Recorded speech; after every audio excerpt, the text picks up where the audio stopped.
All right, at this point, you could count on probably 2 hands the number of people that are here in the stadium. 4 of them, 5 of them are mowing the turf. There's a couple of other people picking up empty cups, and there's me. With just a few final thoughts before I sign off on this one. England's win in Cardiff against Wales. My initial reaction straight after the final whistle is in the channel already, so watch that. But yeah, I've had a little bit more time to think. I wonder whether your attitude towards the game has changed a little bit since, because mine has. So I'll get into that. First things first. One thing I didn't mention in the immediate post-game reaction is this roof should be on.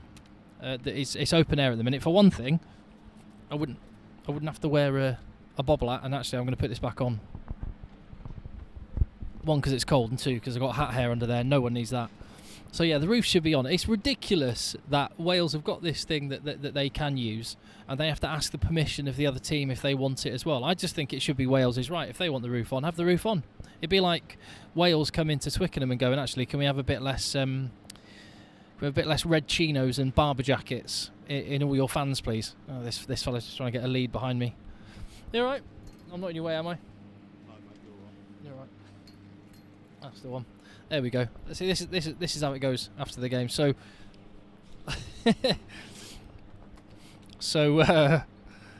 yeah, that should definitely happen. Also, I think the overwhelming thought on the result is it's incredibly disrespectful to Wales and to the competition to think anything other than. What do you reckon? Did you pay any attention to the game?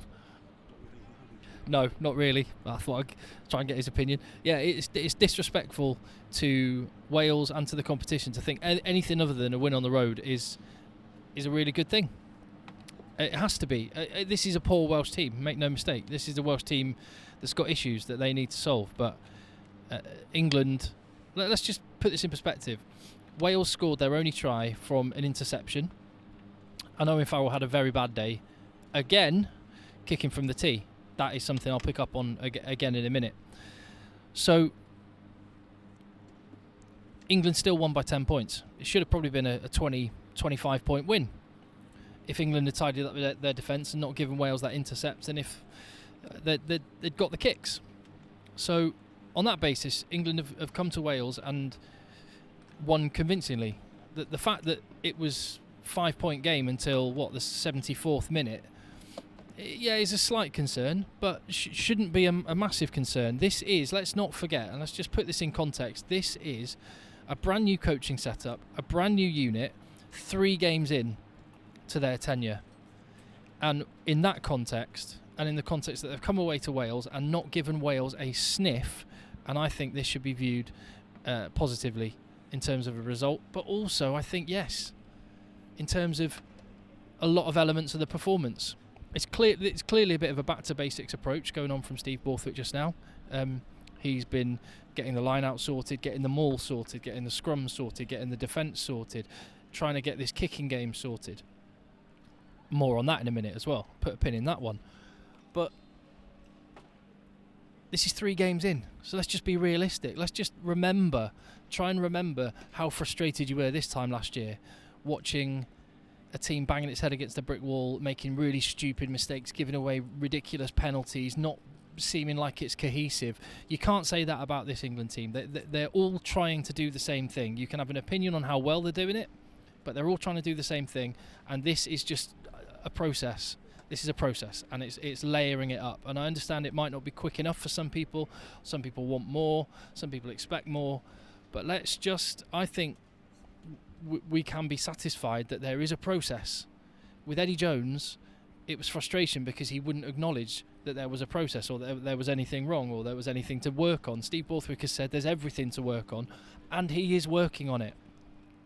Some areas more successfully than others, but I just think we need to give it time. So that is my thought. I'm more happy now with a win than I was an hour ago when the game finished, or an hour or so ago when the game finished. It was a convincing England win. At the break, we didn't give Wales a sniff. They had no territory. We completely dominated the territorial battle.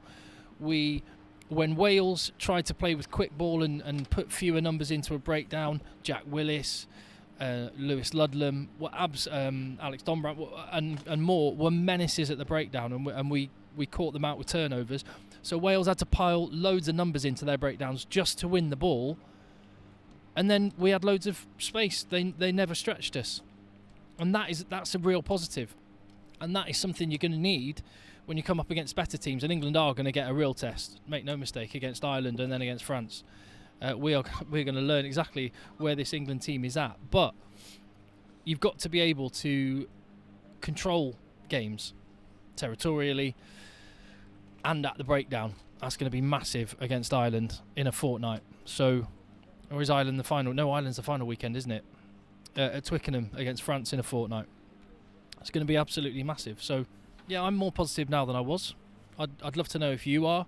Let me just run through the players, 1 to 23, and we'll see what we think. Also, just before we talk about the players, the referee, Matthew Raynal, I didn't listen to his. I couldn't hear ref mic, and I wasn't watching the TV coverage. My perspective is that chaos happens when Matthew Raynal's in charge. So that's maybe a context as well. But Ellis Genge, love seeing him rampaging around the pitch, and the scrum looked decent on the whole. Jamie George, Carl Sinclair, much more positive about him than I was before the Six Nations, so that's good. Itoje and Chesham, like them as a combination. Itoje was a little bit of a menace at times, which is good. Chesham just works really hard. He's got a big engine on him, throws himself around. That pairing needs a name, because I could see that they could be a combination for a while, in the way that we had Critoji for George Cruz and Maro Itoje. So what can Ollie Chesham and Maro Itoje be? Answers on a postcard. Leave your comments on that one. The back row. Here's some real positives. Lewis Ludlam is been awesome. He's very Steve Borthwick. He's all attitude. He doesn't speak a lot. He does his talking out there on the pitch. Although he's a skipper at Northampton actually, and he's very good talker. But he is just he's a deeds not words kind of a guy, and he's the first name down in the back row on the team sheet at the moment. Jack Willis, a couple of really good turnovers. Like I say, Wales had to throw loads of men in just purely because of the threat of people like Jack Willis, and that meant that England were never stretched. Alex Dombrandt, better. So I'm still giving him time. I'm still persevering. I still also think when he's available come World Cup time, Zach Mercer should be someone we're definitely having a look at. But I'm happy with Alex Dombrandt taking strides forward. I still kind of want to see him make those injections into games that he does for Quins, but I also understand international rugby is a very different beast to club rugby. Jack Van Portfleet, okay, fine. That's probably as much as I can say. England dominated the tactical territorial kicking battle. Yeah, there was a few odd decisions on kicks, but overall fine. Owen Farrell, I'm going to be completely honest, his goal kicking is a concern. I think there might be a knee or a hip injury that's been maybe at the bottom of that, but I'm sure Owen Farrell's concerned about it as well, because 1 from 5 was it today, and it's been similar against Italy, similar against Scotland, and that is a concern, because that's one of the reasons why you would argue that he would be an automatic choice at 10 for England, because his goal kicking is nerveless. And he makes them, and if he's not making those kicks, that is a big question mark next to his name. But I think one of the things that I think people are going to be very critical of Owen Farrell again, and I think unfairly, I actually think, kicking aside, goal kicking that is, I thought he looked good. I sort of mentioned it in the post-match game. He's the man.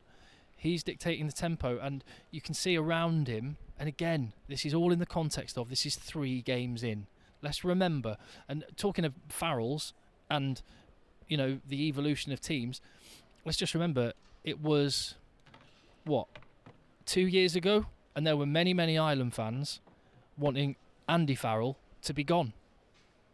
And look at what that process has led. Look at the attack and the shape of Ireland right now. Look at the way that they're all working in unison and in sync. And I think that will come for England. It's going to take time, but I think it will come. And I think when it does, Owen Farrell is the man to pick the right option. He was doing it. He was putting three people through holes. He was pulling the strings. And I thought, and I urge you to go back and look at the game again objectively. And I'll do the same. And I'll admit if I'm wrong.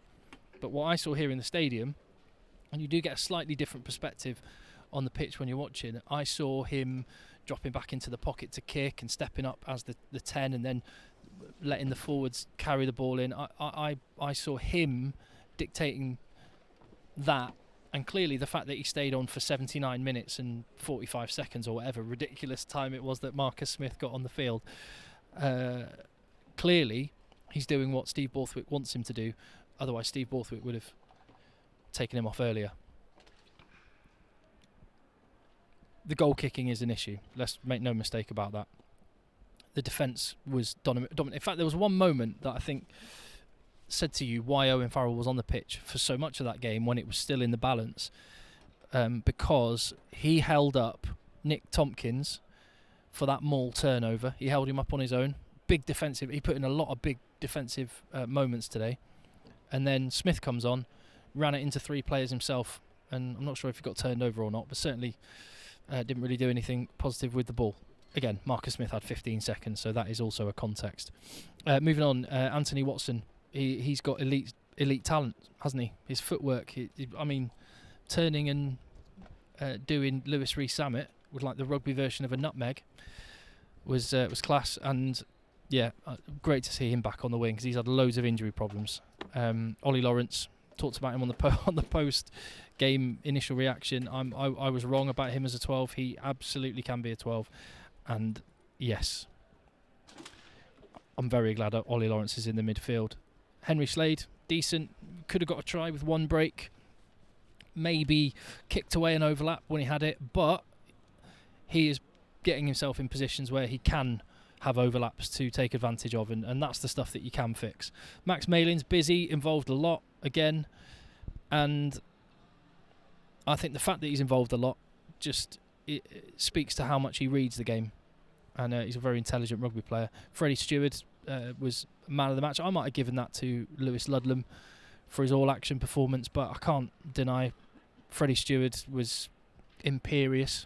I mean, it's bonkers that Wales thought, let's keep kicking the ball to him with slightly too long box kicks that he's just going to lap up all day. But even when the length of the kick was right and Wales were competing, there was no competition because Freddie Stewart is that good. So that's the 15. Onto the bench. Here's where I've got an issue. So I've been more positive now about England than I was immediately post the match. I am still negative on the as I was in the last round on the impact of the front row that we have coming off the bench. I love that Dan Cole's involved again, and he's earned that. Mako Vunipola, though, and Dan Cole as a combination, and a little bit Jack Walker, although I feel a bit unfair to Jack Walker to say that, but the three of them as a trio just feels slow. It feels slow coming off the bench. And I can't understand why Val Rapava-Ruskin isn't involved. I'm hoping, touch wood, that is part of the issue with Steve Borthwick not able to select all the players he wanted for his squad due to all the contractual financial stuff going on behind the scenes. Hopefully that is the case and Val Rapava-Ruskin will be involved, because I'm just not seeing it from that front row coming off the bench. Certainly not a bomb squad, is it?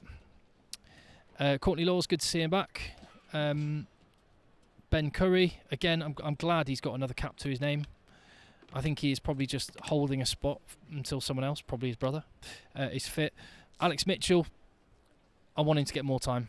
I thought you saw the tempo elevate, and I'm not going to repeat what I said on the previous video. Just go and watch the previous video. Love Alex Mitchell. Give him more time. Marcus Smith and Henry Arundel. I mean, they did nothing. They came on. They had 15 seconds, which is kind of ridiculous. I wonder how much of your match fee you get for 15 seconds work. I'm sure they get all of it. So there you go. So, in summary, more positive than I was.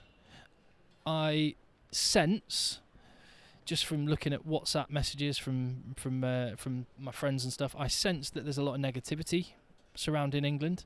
So I'm just going to remind you again of the context. This is early days, and look at how good Ireland are, and remember, people wanted Andy Farrell to be gone. They'll all deny that they said that, but they did. It wasn't that long ago either. This is early days, and there's a lot of things going well for England. Big tests ahead, a lot of work to do. I'm not holding out a great deal of hope for beating Ireland, certainly in Ireland. I'm not expecting, but I think we should be confident in causing France some issues. So there we go, signing off from Cardiff. I'm going to get on the road back to Manchester. In the meantime, leave your comments. Please do hit subscribe if you got to this point on the video and you appreciate the content that's coming on the channel. You love your rugby. I do too, and that's why I'm doing this. So hit subscribe. Nice one.